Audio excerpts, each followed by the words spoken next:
Are you struggling for consistency in your sim racing? Does your iRating look like a roller coaster? If so, we have good news for you. The way to get more consistent is to first understand what you're doing differently than the professionals. And VRS is the answer. With our competitive subscription, you will have the telemetry, setups, tutorials, and everything else you need to fully analyze your driving. Our data packs and the ability to compare your driving with the best in the world will show you exactly where to adjust your inputs, change your driving line, and shave seconds off of your lap times. And our powerful and precise Direct Force Pro wheelbase and precision pedals are being used by some of the world's best drivers. All these champions agree that VRS hardware is not just the best on the market, it's also priced well below the competition. So if you're looking to upgrade to direct drive and the best pedals in sim racing, VRS is your answer. If you want to get better, get faster, and make it happen sooner rather than later, you owe it to yourself to find out why so many people are switching to VRS. You'll be so glad that you did. Visit www.virtualracingschool.com and learn why the best use VRS.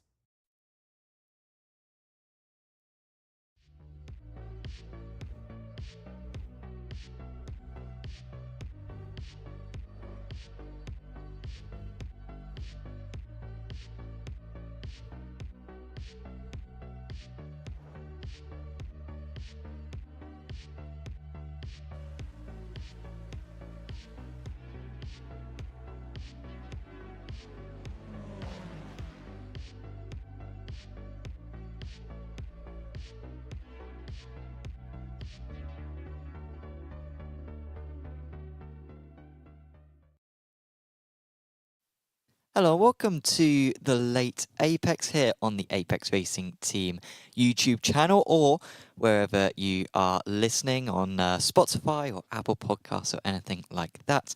My name is Sam Fitzpatrick, and alongside me is David Sampson, and over the next hour or so we will go through the latest news in the world of sim racing. David, I'm very happy to be back on this. I missed last week. Jamie did a very good job at filling in for me. But yes, how are you this Thursday? I'm good. Yeah, looking forward to this. I enjoy these. I mean, we get to talk about sim racing for an hour, so this isn't a job. This is just something I do at home anyway. Yeah. Usually more ranting, but I think we should do a rant segment in the future. Yeah, maybe we should pick one topic that we get to rant about, just and rant. The other person just sits there for half an hour, nodding. And then the other person does a rant. Yeah, and then we say, well, thanks for tuning in. See you next week. Perfect. Yeah, we can maybe get into that. I mean, there's rant potential today because the first story and the title for this video is bad news, unfortunately, and is Motorsports games news as well as Le Mans Ultimate news, because unfortunately there has been a combination of redundancies, significant redundancies to the Le Mans Ultimate team, as well as news from Motorsport Games that they are looking for a merger or even a purchase of their for their company. Very disappointing news, this. It is, because we kind of hoped this was it. Like every other failure they had and the persistent route they were taking financially and business, that this was the one where they got it right, and it was worth pushing through all that pain and releasing licenses like the IndyCar and the touring cars. They had that as well. I like the game. It has potential, but it's really early doors. And if they really are having to let people go, then, well, we know why. It's financially that this isn't... Well, you need to make money. Having a fun game for people to play and make them smile, unfortunately, doesn't pay the bills. So, yeah, this is a big shame. Because for me, like if they're picked up by another sim enthusiast or a hardware company and they puts money in, injects them and helps them grow, great. If it just does get purchased, now I know I hear lots of people calling that iRacing's just going to swoop in, pick up their WEC license, Le Mans, and that's great. While it is good, don't get me wrong, I'd love to have Le Mans 24 back in iRacing and have access to the WEC cars and all that. Of course I would. I'm an iRacer. But hear me out. We need competition, right? That I felt iRacing went through a massive feature improvement cycle when everything came knocking, whether we're Rennsport and Le Mans Ultimate and all these games started all popping out of nowhere. So I do want competition. Competition makes everything better. So this is a shame. Yeah. And there's been so much effort put into this as well. It'd be a huge waste if unfortunately it didn't go ahead. But there, of course, has been cuts to Motorsport games since September 2022. I think last year there were reports of 40% of their workforce being taken. And of course, this was reported by our friend who might actually be watching along at the moment from Traction GG, Thomas Harrison Lord, who reported initially a few of the employees this time last week, saying that there's been redundancies. The next day, Motorsport Games came out and said that there were redundancies. Approximately 24 people have been let go, which is 39% of the workforce. This workforce already lost 40% of its workforce last year. So you can see how they are really thin on numbers now. One of the quotes that they put out was, "We have implemented a strategic restructuring to further streamline operations, reduce costs, and strengthen our financial foundations. With our core talent and cutting-edge technology intact, we are excited about the future." They spun it as a good thing. Oh, I mean, and they've got to. They got to be able How to. they put the word technology in there with this. They're letting people go. And they're like, yeah, we've got... Oh, but they're trying to increase the value of the brand, right? Like, because further on they say they are looking at strategic alternatives, which may include a merger or a selling. Yeah, I mean, yeah, I don't know what to say. We've been following this. It feels like we've been following this game since its inception, an idea here on the show. And we've gone through everything with it and the expansions and the talk and obviously the hate it got before launch because people just wanted it to burn so we can get, just like IndyCar went back to iRacing, people just want Le Mans to come back. And so I feel like, you know, we've seen this game grow up. Unfortunately, it's not showed off the player base. I still think today it's not. It's fine. It's surviving. It hasn't died, but it never thrived. It gets a bit of attention when the new packs come out. And we had pinned our hopes really on two things. Le Mans 24, the IRO event, boosting numbers. Yeah, it did a little bit. Really happened with that, did they? And then the GT3s, which, I mean... are scheduled for early next year. It's been a long time coming, the GT3s. Yeah, I mean... us sim racers, we're a boring bunch. We are a boring bunch, and we only like things that are being done in real life. Otherwise, it's just a game. So that's a shame. But if the IRL event didn't work, I mean, we can't really pin our hopes on just having another game of GT3s. But then they didn't. I didn't think the game was in a state necessarily to take advantage of the real life event. I mean, what would have been cool is if you had like a Le Mans virtual 3 days before the real life Le Mans. That would be really cool, you know, especially if you get all the teams involved, which of course Motorsport Games will give them a lot of stick, but generally they've hosted virtual Le Mans very, very impressively. I mean, in years gone by. What year are we in, right? Technology should have moved on to the point where we could have jumped in our rigs and ghost raced the IRL drivers using their GPS positions. We should be able to ghost race with them. Sure, yeah. Like that stuff like that. It's not a big ask. I mean, they're the ones talking about firing people to improve their technology. I mean, is that a big ask? That would have been fun. I would have took the day off and done that. And sure. But again, let's see. I mean, we always end with let's see with this game. Let's hope. Let's hope that there's a buyer. I mean, like hopefully. Corsa? Yeah, sure. I mean, makes sense, right? We'll take. They got lots of money and they just got Fanatec. Yeah. Nick Horn mentioning, in my opinion, the company is in survival mode, waiting to be picked up by a buyer. I think Thomas may have mentioned in the Traction article how talks have probably been going on already this year. So hopefully there's already people lining up and they will pick up the pieces, as Nick says, for cheap and make this game go on, because it is a good game. And it really needs to continue. That's what's frustrating me the most. Waste.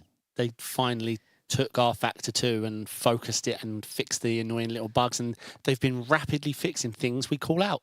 RFactor, we've been calling them out for, we don't even call them out anymore. But on LMU, you go in their Discord, call out a problem, you get a reply, next patch, your name, and it's fixed. Like, this is a game I want to be around. And they've got all the cars, they've got they have enough. My dad did comment, because obviously I converted him to, he converted to LMU from AC. And he was like, are there going to be more tracks soon? I was like, yeah, not really. Because he's used to AC. He had 600 tracks. Yeah, I'm not sure if he's asking for LaSalle necessarily, is he? I don't think he's on the edge of his seat for that one. Yeah. But no, it's a big shame. I mean, I don't know. Let's see who buys them, and then hopefully we can predict from there what their trajectory is. Could we see iRacing go after, get back the WEC license? I mean, would that be the reason they purchased them, to get that WEC license back? I doubt it. I mean, I feel like there's more than just the WEC license, right? No, I mean, and also if they come in and just purchase enough money and they only want that. I mean, without it, the company's gutted. Like, there'd be nothing to sell, I'm assuming. What are you buying? RFactor, a fork of RFactor code, Without a license, it's just a... Yeah, I guess. Yeah. So you may know this better than me, but the Motorsport games own the WEC license up until like 2029, right? It was a 10-year deal. I thought it was a 10-year deal in 2019. So, but there might be stipulations on exactly usage. Like if someone buys Motorsport games, so that license will be taken by them. I assume the license was in Motorsport Games' name, not Studio 397. Would make sense, because that's where the finances is.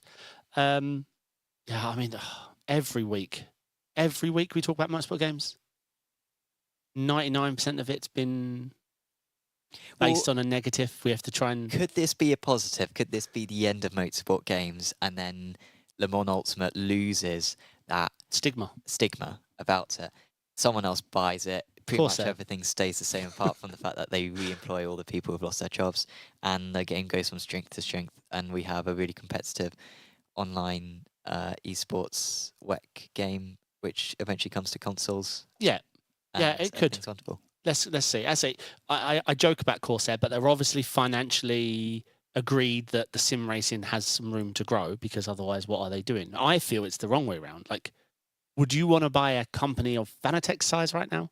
Like, if I was going to go for a sim company, I want a small company I can push cutting their projects out. Fanatec, sure, they're founded on that mass customer base they built during the pandemic. I can't see, every company that peaked during the pandemic is struggling right now, right? Netflix, all these companies are just putting out horrible numbers because everyone's like, we expanded during the pandemic with this growth, and now we're left with all these research centers that we can't pay for. So let's see. It really depends who buys it. It'll either be a competitor buys it, guts it, grabs the stuff, and then the game's done, or we get a solid investor and this game maybe goes to its next strength. Yeah, hopefully. Let's move on to another game now. Assetto Corsa Evo. And so 1 second comment. I'll say, mate. According to a student, for instance, there's no restriction on cars and tracks to other... Yeah, that's correct. But I believe he's referencing someone like... They don't own the rights to the Ferrari GTP. Sure. But they do in context. You can't... Just like iRacing can have a race at Le Mans and it can have GT3s, LMP2s and LMDHs. Doesn't mean you're allowed to call it what you want to call it. Okay. Yeah, I think that's the problem. They can have the Ferrari. Doesn't just mean you can put it with all the GTPs and make it look like a WEC race. That's the catch, I think. Assetto Corsa Evo have released a second trailer. I think you watched the trailer last week. We showed a little bit of a snippet of that as an extra video on the channel a couple of days ago. But this is a new one. And this... So I haven't even seen this. This is to basically announce that they are at the Simracing Expo. So you will be able to play Assetto Corsa Evo at the Simracing Expo. And this is them driving a few different cars. Graphics look amazing. Yeah, look at that. That's not Unreal Engine. That looks... Yeah, I'm playing. Have you seen the first trailer video, Sam? I did, yep. Yeah, it looks brilliant. I watched that bit from another high production video. Yeah. And the thing that we can maybe grasp from this is maybe a few of the cars and a few of the tracks, which may be included in Assetto Corsa Evo. I think their license contacts and book is pretty good. They've got very good licenses. They've got a very good, what's the word, rapport with, I mean, they've done AC and AC Evo. It's just whether they want to do this whole, here comes the rant, the mods thing again. Because I always feel, as I said this last week, but mods isn't something you announce and proud of because it's only used for copyright abuse. Name one mod that, you know, they're a breach. It's either a track or a car that exists that don't have a license for, so they're all a problem. Like, how would they do a promo video for mods? It's a made-up car. It would have to be a made-up car. Nobody wants a made-up... Well, what's the point of it, you know? Yeah. So, yeah, it was behind-the-scenes footage of them testing cars. The cars featured Alfa Romeo Junior, Alfa Romeo Giulia GTA, BMW M2, Nissan 350Z drift car, the single-make Legends race cars, Lamborghini Huracan GT3 Evo 2, Hyundai Iconic 5N. Those were the cars included. The tracks included Vallelunga in Italy, Castelletto. How did you know this? Did you recognise it or did it say? No, I looked at the traction.gg article. Oh, good. I did recognise Nords, though. Oh, good. That was the other one. Jamie's just put in chat that, yeah, no, I saw him, had the sunglasses on driving around. Yeah, he makes some really good content, actually. I like his analysis of things. Yeah, it's been interesting to see. Yeah, I mean...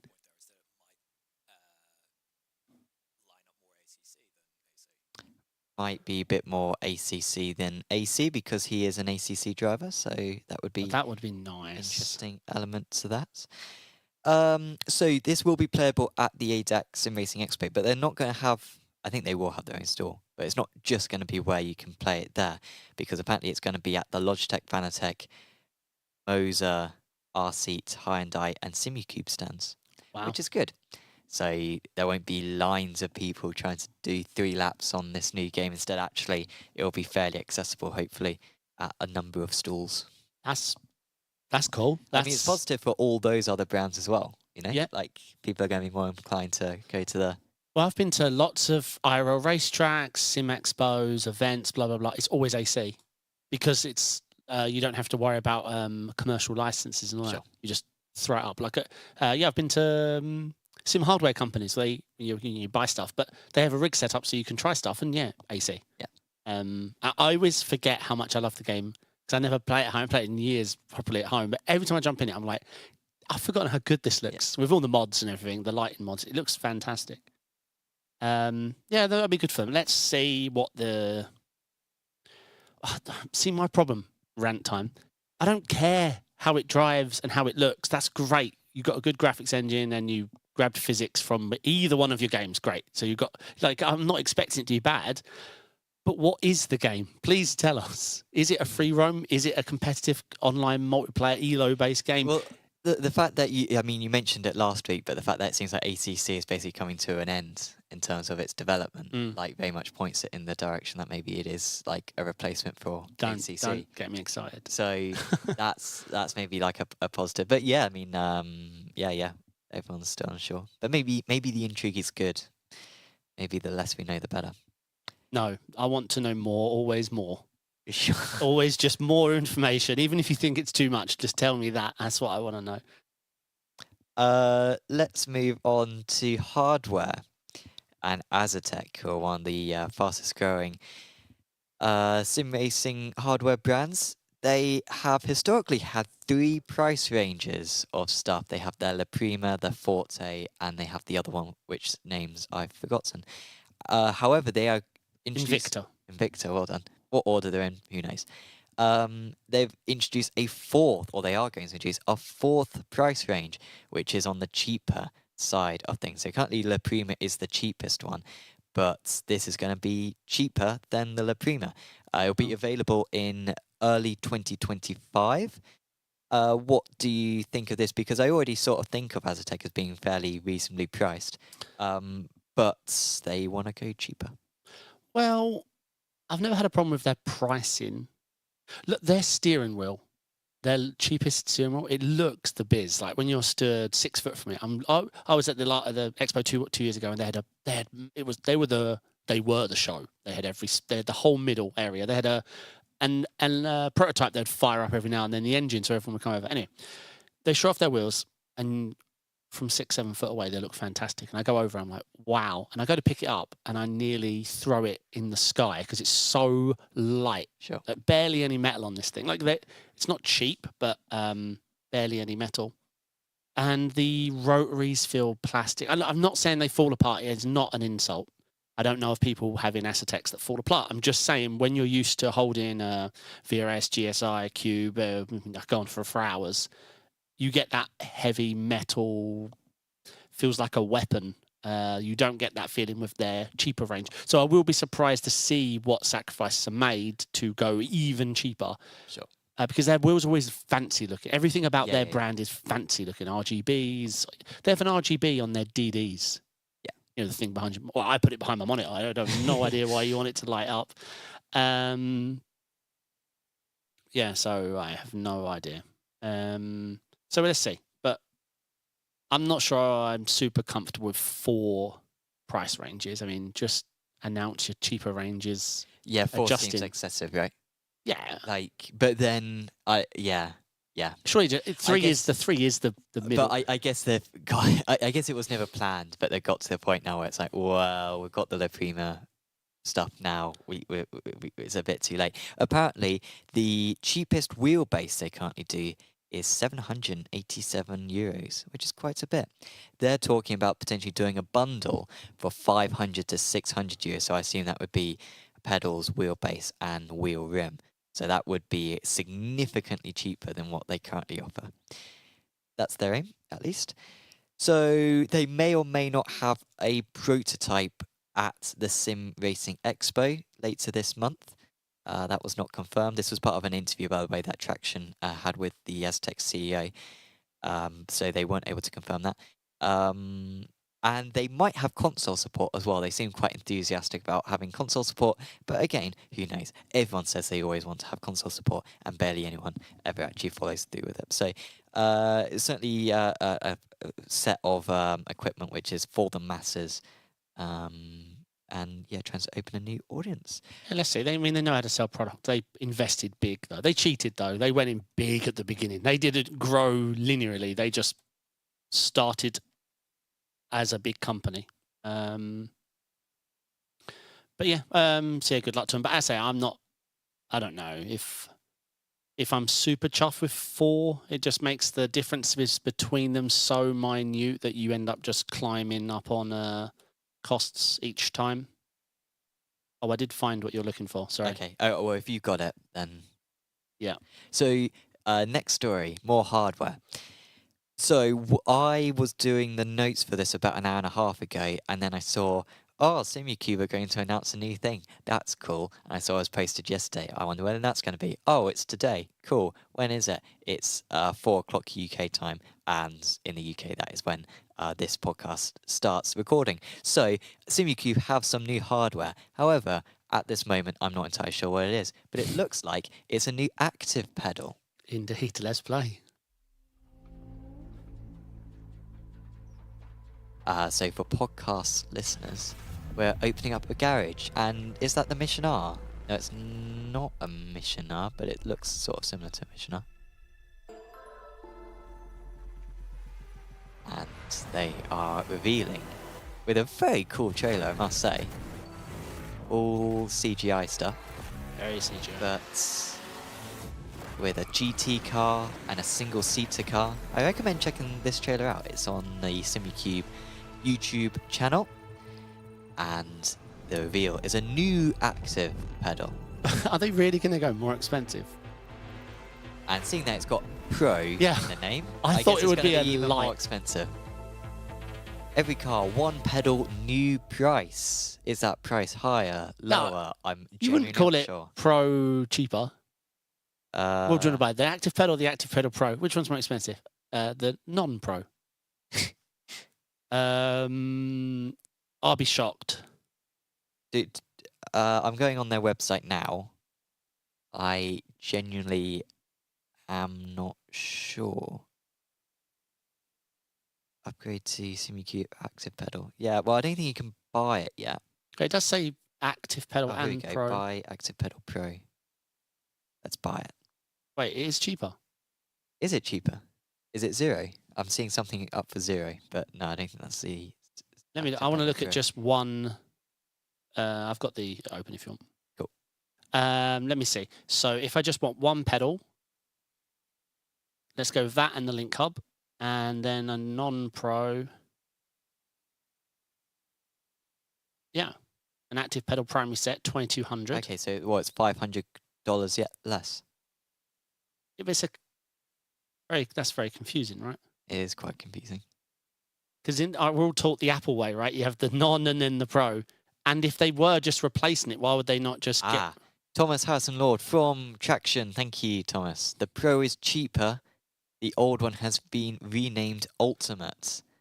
Now, that's definitely not confusing at all. But thank you for that information, Thomas. That's very much appreciated. So, yes. A little bit disappointing, could we say?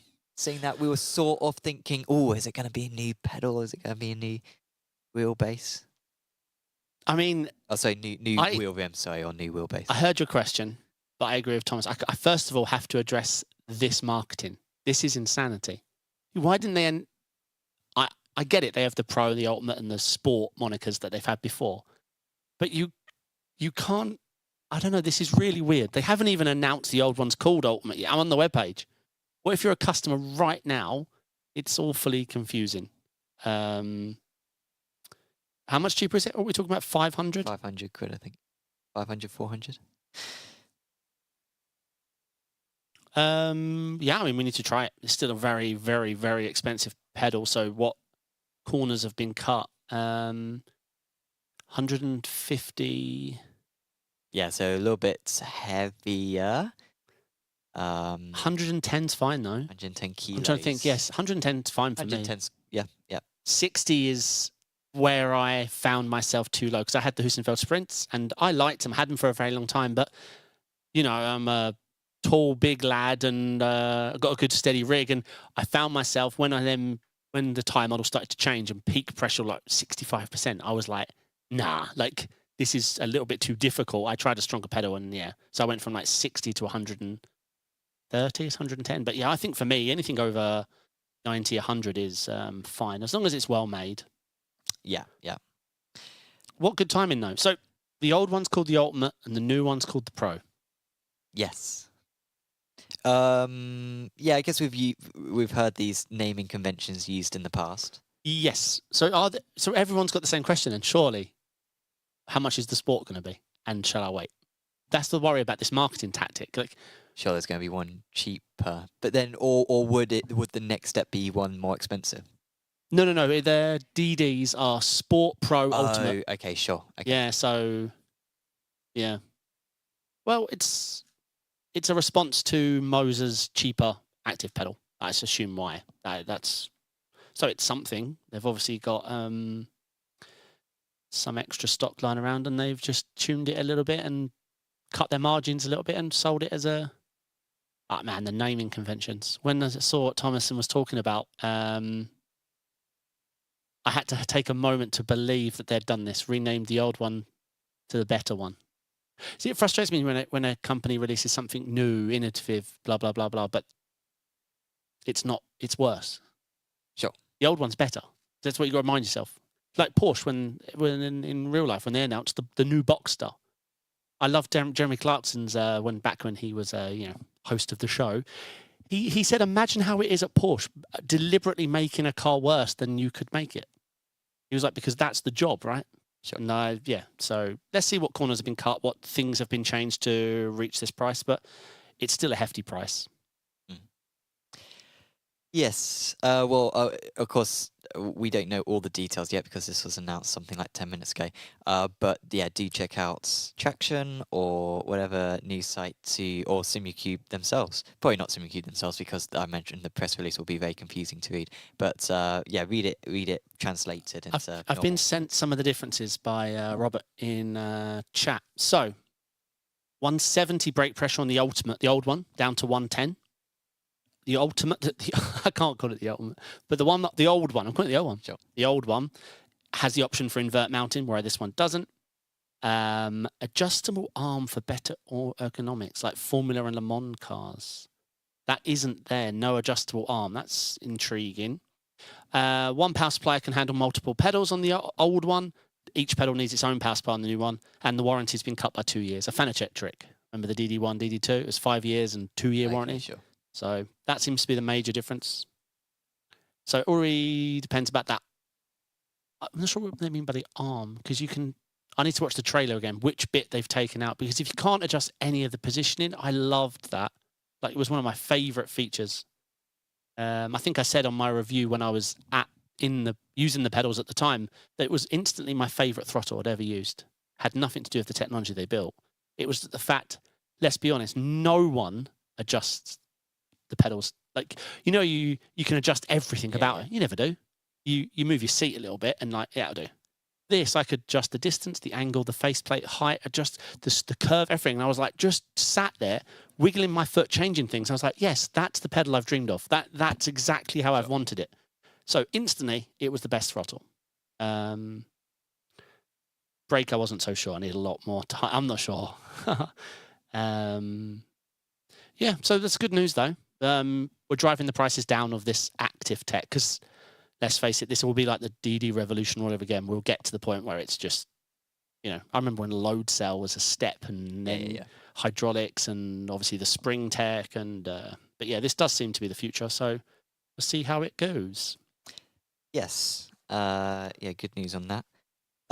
Let's move back into into software and WRC 24. They have released their 2024 season expansion pack, with 2024 drivers and teams, as well as the Latvia and Poland rallies. So any fans of WRC 2024 will be very pleased, I hope. Yeah, we covered that this was coming last week, and luckily I had Jamie on because he's a pro in it, professional. Well, I called him WRC semi-pro, but he won some things, I think. Oh, okay, then it's pro. Yeah. But yeah, there's I think I read in the overtake.gg article like 27 kilometers of stages for Poland. And it's this is the free one, right? This is free. Yeah. Yes. 52 new liveries. I imagine some of them are very similar to what they were before. But yeah, good that they're still updating it. Dumb question, actually. I don't actually know this. Is there going to be a WRC 2025? No, I think they got rid of that for this. This isn't called... Oh, it is called 24. Yeah. What game is it? I thought... Oh, sorry. It's just EA Sports WRC. Okay, so it is this game. But no, yeah. Sorry, yeah. That's just the logo they've done for the article, I think. Yeah. Yeah. The logo. So yeah, I did believe they had removed that. I think that's the way to go. Obviously, it's transition because companies like FIFA and all the EA's products, that's how they've been making them. Well, no, let's not go into how they make their money with loot boxes. But yeah, it's been the way it has been forever. So that's a dynamic for the gaming industry to understand. Just been told by Nick, we can hear Jamie very quietly. So no way. Jamie, do you want to say something else? No. Oh, he's gone shy. Oh no, he's yeah.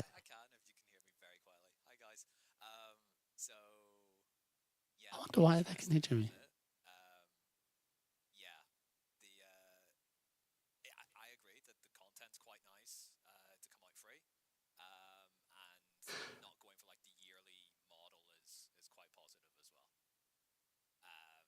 So we've got like Football Manager 2025 that's like been delayed, and it's the first time in like I don't know how long I've been following it for 15 years, maybe a bit more than that, and like they're in deep trouble. So it's nice that, at least from an EA-backed game, it's not,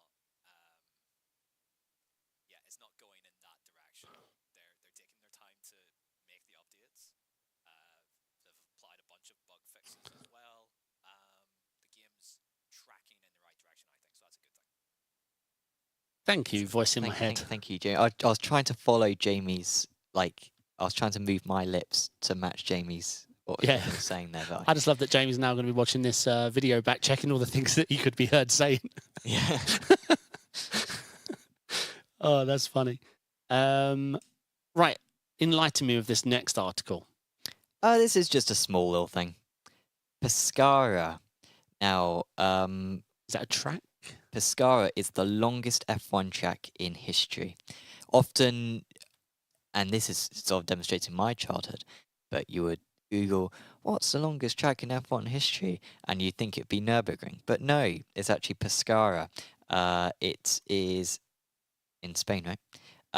And it's a huge circuit, 16 miles long, and it has been added to both Assetto Corsa and RFactor 2, thanks to the Italo Tracks modding studio. That's a big mod, surely. Um, Like work-wise, must have taken ages. Yeah, absolutely. So, apologies, it's in Italy. My bad. But it just looks really cool, and I think they've done a good job at at replicating it. iRacing Aussie in chat. I think Motorsport Games should merge with Fanatec. What a dream. I basically said that, yeah, when we've covered it already, but I said if Corsair purchased them, they got the money and they got the focus and the direction, so... A 10-minute video that tells you how long the lap is around here. Yeah. I really like the street element here. Proper sort of Monaco style stuff. Big elevation change as well. Oh, come on, he parked it. Get out the way if you're going to go slow. Oh, yeah. And I mean, like, this is set in, I think, 1959. So this is, like, a different time, right? Like, this is, like, 60 years ago or something. This is before my parents were born. And this sort of taps into what I was saying a few weeks ago about how we need to have historic settings for circuits. And yeah, it's just really cool to have like a circuit like this, which is not just transforming where you are in a location, but transforming what time you're in as well. Because you can very much notice it's in the 1950s as well. So I thought that looked quite cool. And if you're into that, then you can buy it for £5. Extra Wait, it's not a free mod? It's not free. You're encouraged to spend more than £5, but £5 is the minimum donation in order to get it. No, I'm only joking. If it took a lot of work, then yeah, they should reap the benefits. That's cool. My dad loves all these crazy mods. He knows some tracks I've never even heard of, like mountain racing. I'm like, I could never be bothered to learn that. Sure. So you've got my lap time. Go on. Next up was a story we added moments. We grabbed moments before going on the air. We covered the first episode, so we thought we'd cover the second. But the video is a little bit longer, unfortunately. But I just want to give you the feel of it all. This is, of course, talking about Project Motor Racing, another game. This is the one using the Farm Sim publishers. And graphics engine. Yeah, the Farm Sim graphics engine. But yeah, basically the video beats down to the owners talking about how the Lister was the first car they used back in, 22 years ago when they were doing, well, he's done all the games from Forza to GT Revive to, I mean, you name it. He's been involved in so many games. But yeah, if you skip through, you get to the point where the Stig is talking about trying all the different genres of motor racing. He's excited to test out these groundbreaking. Here we go. So this is Ben Collins, the former Stig of Top Gear.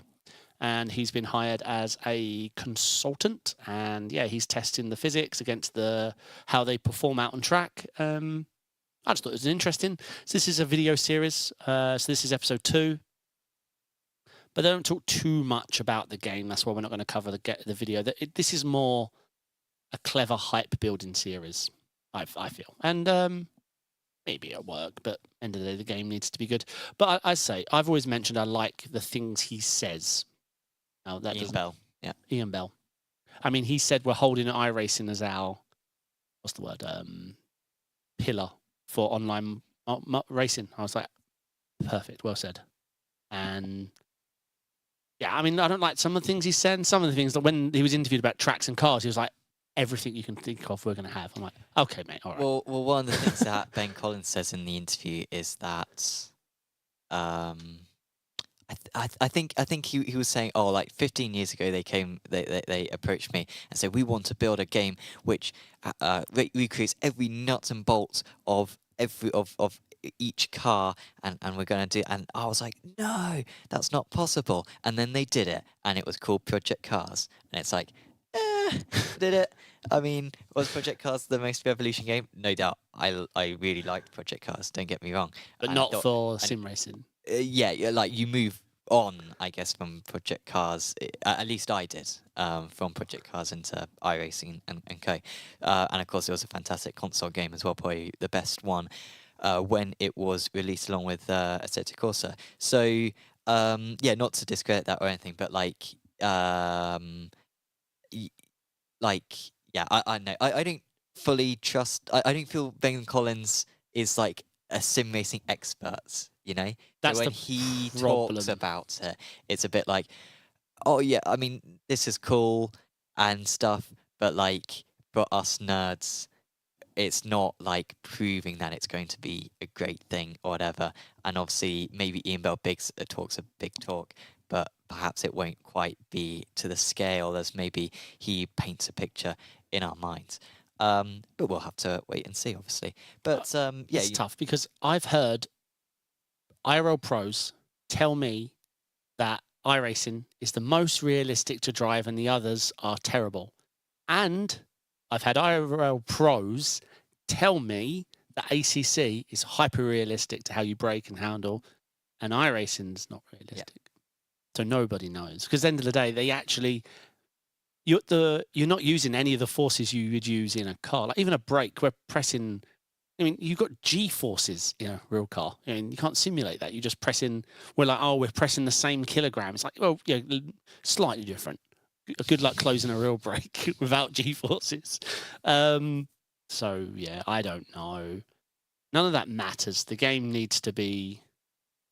I don't know. I've almost given up hope that the sim racing genre can have another game in it. I'd feel defeated. But let's see. I would love to be proved wrong. I just want competition. I say I don't want to see the downfall of iRacing, but I want to see someone keep iRacing on its toes, because I don't want to go through another couple of years of just, oh, no one's doing anything. We'll just chill and collect our subscriptions, you know. I like iRacing to be pushed. I like them all to be pushed, but yeah, let's see. absolutely. Project Motor Racing. I like the look of the name, but every time I go to say it, it does not flow well. PMR. PMR, yeah. Have to be called. Well, that's pretty much sim racing news covered then. There was quite a bit to go through today. I'm very pleased that there was. So yeah, that has occupied us for a while. Quick reminder, of course, do check out Apex Racing Academy in order to get some good data packs when it comes to iRacing.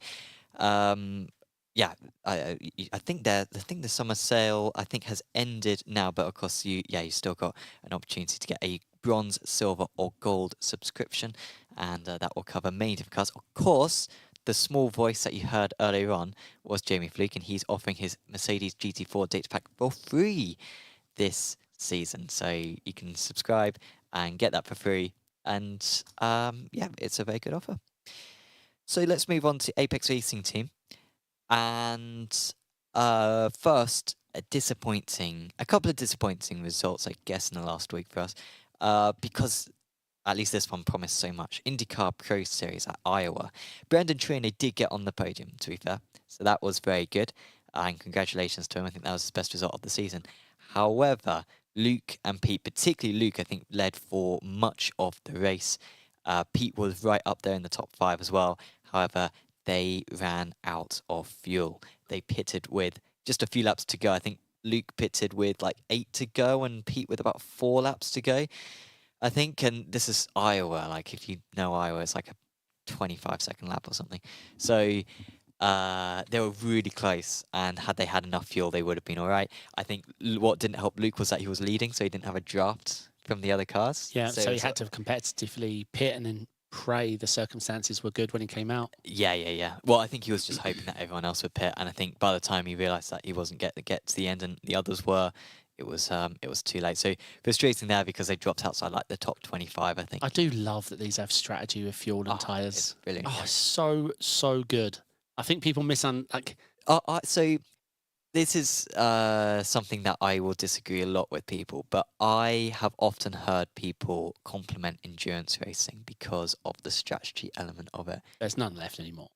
But I would even say, compared to sprint racing, there was never as much. In F4, it's just a straight race. I get that. It's just start to finish. But if you have an IndyCar race, if you compare an IndyCar race to a WEC race in real life, There's more in WEC. strategy in IndyCar. Oh, you think? Yeah, because what are you doing in WEC? In IndyCar, you got to think, all right, we've got this many tyre, we've got the two tyre Yeah, compounds. I agree. What tyre do we start on? How far do we go into the race? We got to take into account if we pit now, we'll be out of track position. We're going to have to make up the positions on fresh tyres, and we've got to take into account safety cars as well. We've got the fuel to put in the car as well during the race. Like, do we want to brim the tank or do we want to go for a shorter stint?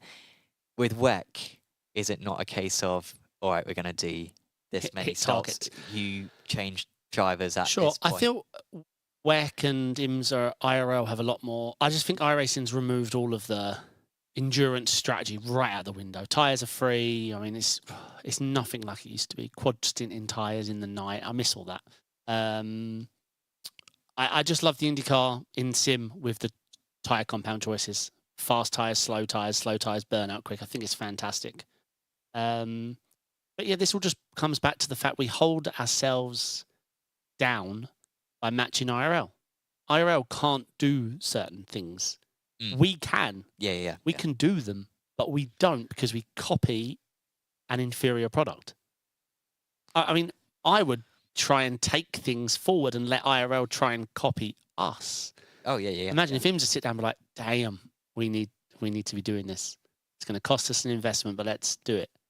That's just my 2 cents. But we're a fickle bunch. Yeah.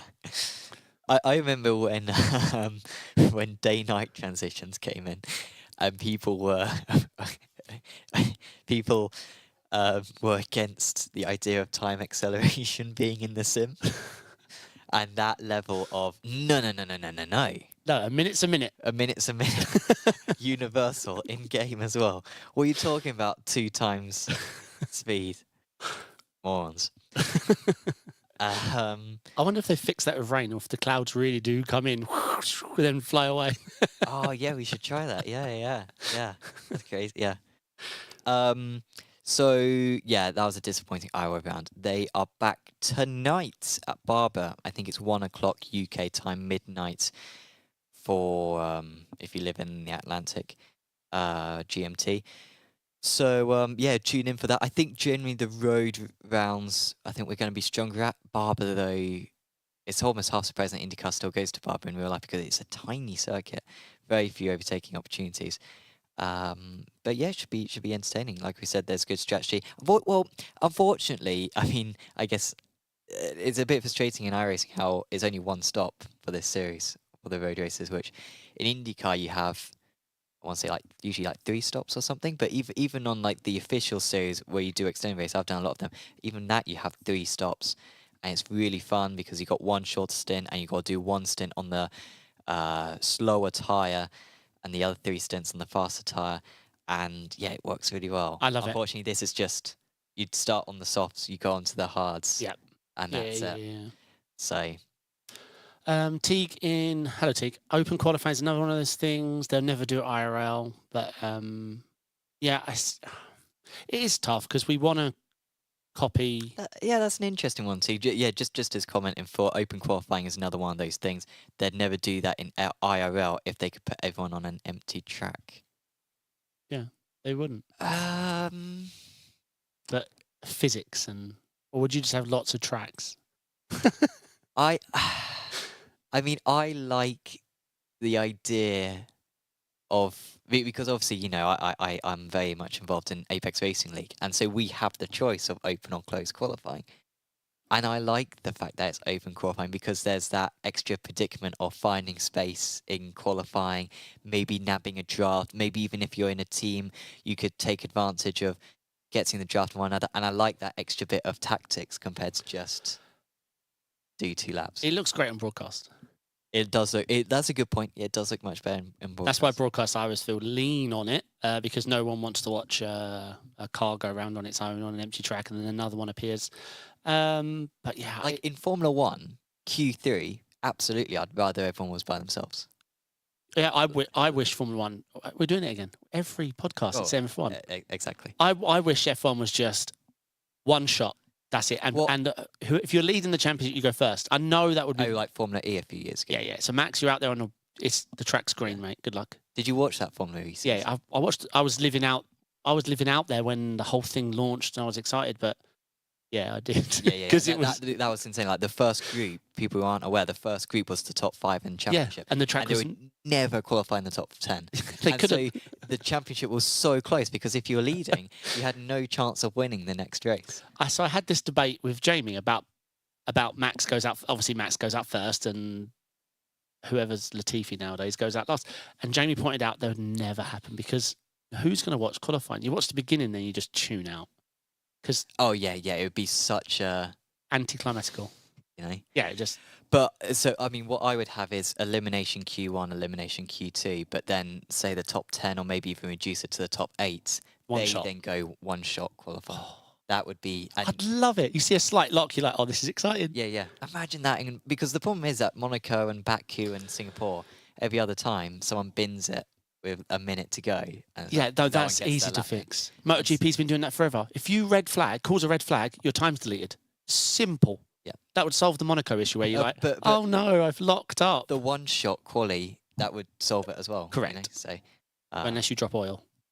Unless you... But even then you just... Yeah. Well, yeah. I guess if they don't notice it, then yeah. Could be in trouble. So yes, that is. We were talking about IndyCar. Tune in tonight. It's late, isn't it? It's like 1, 2 in the morning, isn't it? Yeah. I think it's 1 in the morning our time. 2 for Europeans. PESC Contenders was a disappointing Laguna round, I think, as well. I have got the standings at the moment. We are 3 rounds in out of 6. Yes. Here are the standings. Now, any common thing here? Yes. Coanda. They have... Coanda historically haven't taken part in PESC because they're affiliated with Porsche, but next season they're going to do it. And so there's a lot of very good Coanda drivers who are trying to qualify. Unfortunately, at the moment, we haven't got anyone in there.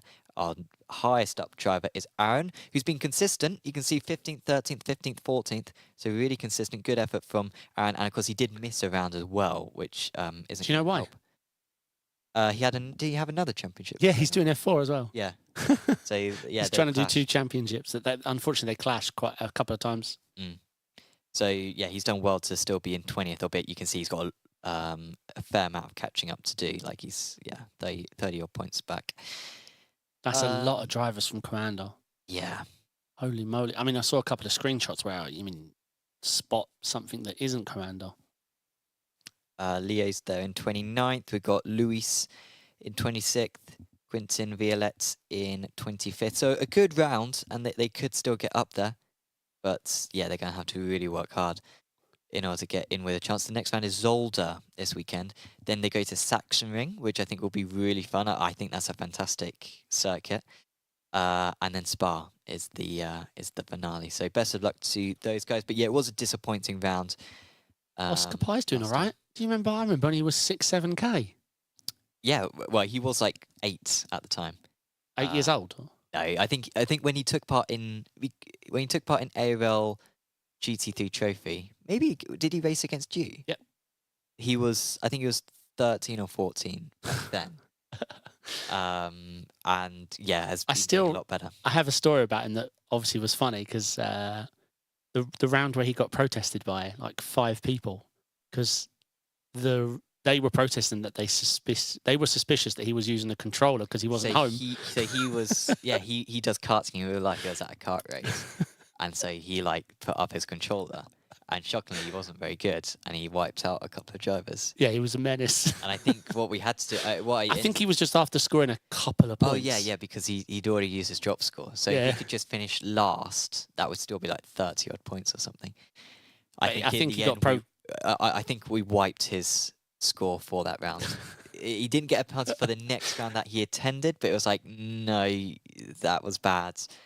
You wiped your scores for that round. So still supporting Yanni, the Manny, even though he left Apex top lane. Oh, but we all do. are. Yeah. Michael's a super hardworking guy and very nice guy as well. Very nice So guy. best of luck to him. And I think, he was right up there in contenders last year as well, so no surprise that he's up there again. Yeah, he's crushing it. Yeah, I mean, he's ahead of Rogers. Easy. Yeah. Yeah, that's quite a list of names as well. Yeah, De Jong, Elvis, of course, as well. Best of luck to him. Did you watch the rain race? Okayama in the rain. I didn't actually. I've just heard a lot about it, but I haven't got around to Oh my watching God. much of it. You got to watch it. Sure. Mate, I saw Coanda hit Coanda countless times. Rogers got wiped out by Coanda. Okay, yeah. Funny stuff. I'm not sure if any of the remaining rounds are wet. I think that may have been the only one, because they say before the round it's going to be wet or not, I think, pretty much. So, yes. That apparently we're going, well, you've probably heard that yourselves, the voice in your head. Jamie just confirmed that is the only wet round. This is a good clip from the Radical Esports Cup. These two take part in the Sunday night Radical Oh, Series it's as well, dark. which I'll be It's Spa. commentating on Sunday. This is Spa, yeah. So, Lip versus Friedrich. Lip is a quality driver. Friedrich is very strong himself as well. Oh, But he's going to win. oh that's tight. Complete dead heat. Friedrich, though, won by 4 thousandths. I saw that it was actually even less than that, so I think maybe on the results it might even show it as being a tie, but look Wow. They were hyper respectful there in that last corner, though. at that. Yeah, good space being left.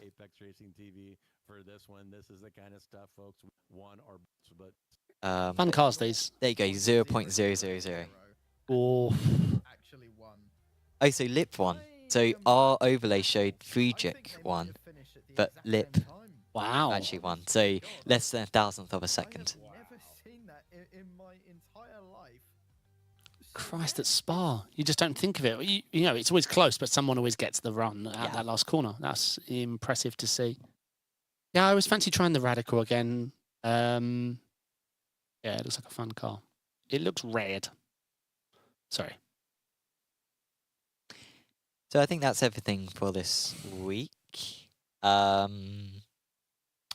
Yeah, I think anything else you wanted to say? This has been our... apparently, I heard that you and Jamie had an hour and 20 long episode or something. When we've set the new standard, mate. No, he's a ranter like me. He's happy to just rant back Sure. and forth. So we just sat on a subject for 50 minutes. Okay, sure. I think we forgot we were live. We were just chatting about it, you know. Well, this is our longest for a while. This is going to be about an hour, so which is very long for us. Yeah, indeed. So what's the takeaway? LMU, I don't Fingers know, crossed. spinning an unsuccessful moment. AC Evo, not really showing us anymore, but I am hyped. Asetek, blah. The Simucube thing, I think is only going to annoy people. Because now I've had time to reflect. They took away a lot of the features that most people aren't using. And like they've lowered it from 170 to 110. 110's pro level. And released it for cheaper. So the people that bought early... what I'm saying is the people that bought early aren't using any of the ultimate features and now could have got the pedal for 500 less per pedal. Yes, I guess, but it would have been naive from those people Yeah, to I not agree. think that it would get cheaper. No, you're right, and it has been plenty of time, and you always pay extra to become a what's the word, enthusiast. You always pay that premium. It's driving down the price. Let's see, because this is definitely going to hit. Have Moser announced the price of their pedal yet? The M pedal? No, I don't know. Next week's episode, hopefully. But yeah, no, I'm all done. That was fun. Good luck to the boys at IndyCar tonight. I'd love to say I'm watching it, but I've been getting up way too early to stay up till 2 in the morning to watch an IndyCar race. Sorry. Sure. I'll catch the highlights. I'd love it if they did post highlights, but iRacing never do that. Nope. But it's not that long a race. I guess you can watch it back. So thank you guys for tuning in, and we'll be back next week with another episode of The Late Apex.